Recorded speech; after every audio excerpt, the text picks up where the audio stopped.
Good morning, dolls, and welcome to Little Gretchen's Workshop. So I just want to share with you a few things that I found that I think that might be useful for miniatures. So I have a tendency to collect things before I need them, so I have a new project coming up, so these things might work. I need all my options on hand. Now I've got some dried flowers, I've got a little cylinder with some sponges in it that some miniatures came in.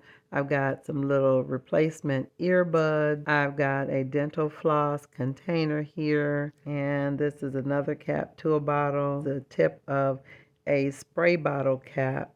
And that's the top or opening to a carry-out coffee lid. This is also a piece of that broken spray bottle lid. And then that little piece of Lego I gleaned from my grandsons off the floor. Now this sort of looks like some type of little fuse type thing.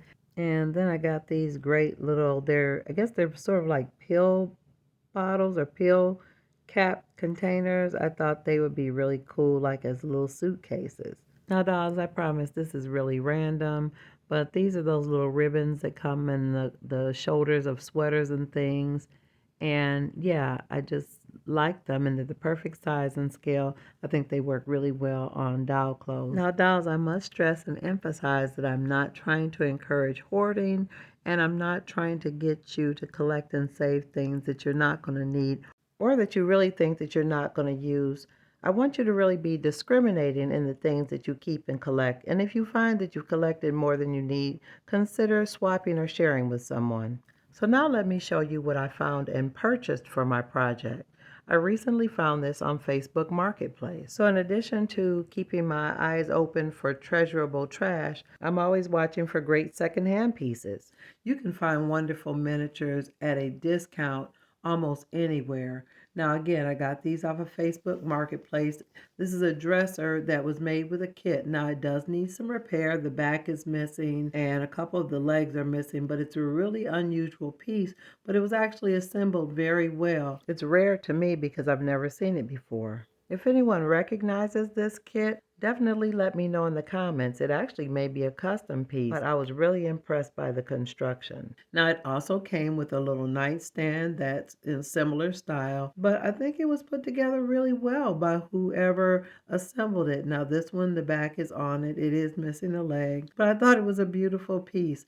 I really want to encourage the idea of allowing secondhand pieces and handmade pieces, mass-produced pieces, and artisan pieces, along with broken or repaired pieces, to live together in harmony in your dollhouse and miniature collections. Now with these pieces, I really don't think I'm going to do much to change them. I really love the design, and I think they're very reflective of what was available many years ago with kits and things. I really love and admire the handles and the design on those drawers. Now here's another piece that was a part of this purchase. It was actually a House of Miniatures kit, and it's very familiar. You've probably seen it finished so many different ways, but they just stained it. I think it looks really nice. It's got a little glue stain on the top, but I'll be able to work around that. But all the drawers work. So I think it's a really nice piece. It was really great value because it was actually purchased along with the dresser and the nightstand. So I think it'll work out perfect after I Gretchen it up a little bit. So dolls, I'm going to need a moment of silence for these next two pieces. So these two pieces were the entire motivation for the whole purchase. These two beautiful pieces. Now this one says it was made in 1984. So this little chair is 40 years old. Wow. It's in beautiful condition. But look how beautifully it's finished. Now I don't know whether this was a kit or whether they made it custom, but I've actually never seen a kit like this. I definitely don't remember one like that from the 70s, and the couch is dated 1986. So these are two really exquisite pieces. Now, a lot of times when I get pieces that are upholstered, I feel very motivated to reupholster them, but these were done so nice and look like they were kept so clean, I'm going to leave them as they are. Now, I do have to show you this little table that I got as an extra. It wasn't a part of the original bundle. She had several other pieces to offer, but I had to stay on budget.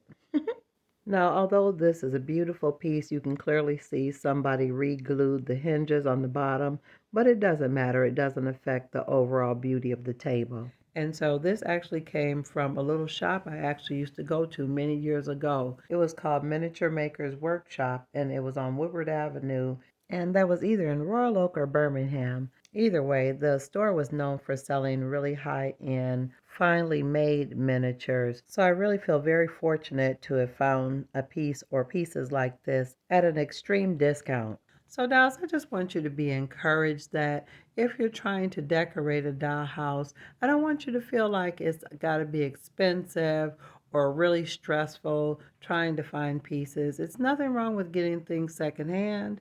It's nothing wrong with finding things that need a little care, that need a little TLC or repair. That's part of the fun. Turn it into a project. Take your time. Allow yourself to use your imagination to make things uniquely yours. Collecting and decorating for a dollhouse don't have to be costly and burdensome. So you see in the beginning of the video, I collect all kinds of bits and pieces of scraps from everyday things found around a house. And then I purchase things that are secondhand, broken, or need a little TLC or repair. But when you pull everything together with all the beautiful colors and accessories, you can turn your dollhouse into something really wonderful, memorable, and something to be cherished for years. Now, in the midst of my searching, I found a couple more pieces I do want to share with you. So let me put these aside so I can pull out the last two items that I wanted to share with you in this video.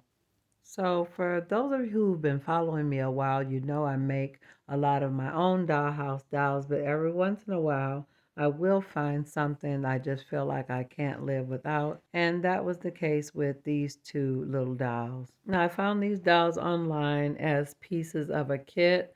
They weren't painted or weren't painted completely. They weren't assembled, but I really thought they were the great beginnings to a couple really cute dolls. And I call them dolls, but they're actually kind of like random parts, not really a complete kit. And they're going to take some work. And I'm going to turn them into some really wonderful dolls and wonderful additions to the rooming house community. So I just wanted to give you dolls a quick sneak peek of some of my recent purchases that are a hint of my future plans. Now, if you've enjoyed this video today, definitely let me know in the comments. And if you want to see more content like this, go ahead and subscribe, like, and share. And always look for me on Mondays and Wednesdays after 7:30 p.m. Eastern Standard Time. I sure do appreciate you for watching, and I'm looking forward to seeing you all on the next episode of Little Gretchen's Workshop. Bye-bye now, dolls.